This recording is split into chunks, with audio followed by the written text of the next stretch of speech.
ఆంధ్రప్రదేశ్ మాజీ CM YS Jaganmohan Reddy రాష్ట్ర ప్రజలకు ద్రోహం చేశారని, వారి భవిష్యత్తును నాశనం చేశారని తెలుగుదేశం పార్టీ అధ్యక్షుడు చంద్రబాబు అసెంబ్లీలో ఆరోపించారు. జగన్ పాలనలో పథకాల పేరుతో ప్రభుత్వ ఆస్తులను తాకట్టు పెట్టారని, ముఖ్యంగా వైజాగ్లో చాలా వరకు ప్రభుత్వ భవనాలను తాకట్టు పెట్టి రాష్ట్రాన్ని అప్పుల్లో ముంచేశారని, అంతేకాకుండా అప్పులు తీరడానికి చాలా సంవత్సరాలు పడతాయని సీఎం చంద్రబాబు జగన్ను విమర్శించారు. ఇది విశాఖపట్నం ఆస్తులు, అందుకే మొన్న కాల్చి వాత పెట్టారు విశాఖపట్నం వాసులందరూ.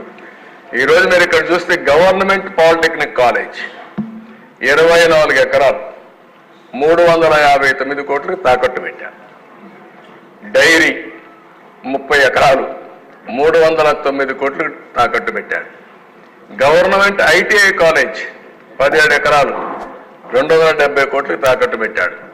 కడాన పోలీస్ క్వార్టర్స్ 9 ఎకరాలు 215 కోట్లు తాకట్టు పెట్టాడు. Training production centre of disabled welfare పాపం వాళ్ళు కూడా వేశాడు. 19 ఎకరాలు 157 కోట్లు పెట్టాడు. ఈ బంగ్లా 10 ఎకరాలు 203 కోట్లు.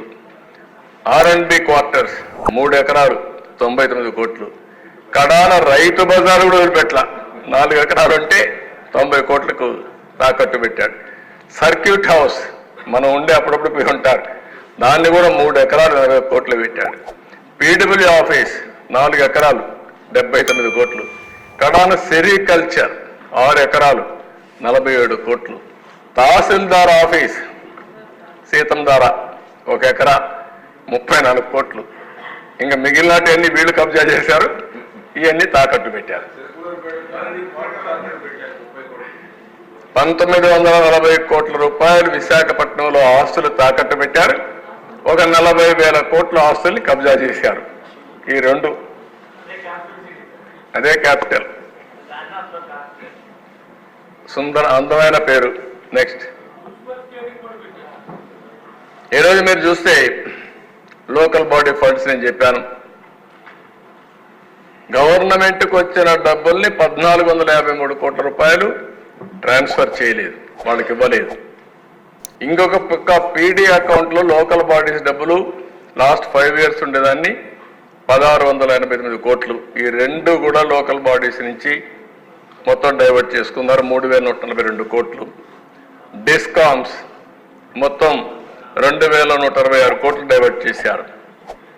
ఇది కాకుండా ఎంప్లాయీస్ సేవింగ్స్ డైవర్ట్ చేశారు 5242 కోట్లు. Pension and provident funds, AP Genco, AP Transco, discoms ఇవన్నీ 3143 కోట్ల రూపాయలు ఏపీ ఎస్బిసిఎల్లో బాండ్స్లో ఇన్వెస్ట్ చేశారు. దీనివల్ల ఒక సంవత్సరానికి 25,025.40 కోట్లు నష్టం వస్తుంది. 10 ఏళ్ళు డైవర్ట్ చేశారు, 10 ఏళ్ళు బాండ్స్ ఇచ్చారు. 10 × 20 తీసుకుంటే ఆ ఎంప్లాయీస్ నష్టం 250 కోట్లు. వాళ్ళు ఎక్కడైతే ఇన్వెస్ట్ చేశారో అక్కడే ఉంటే అదనంగా 250 కోట్ల రూపాయలు వాళ్ళకి లాభం వచ్చేది.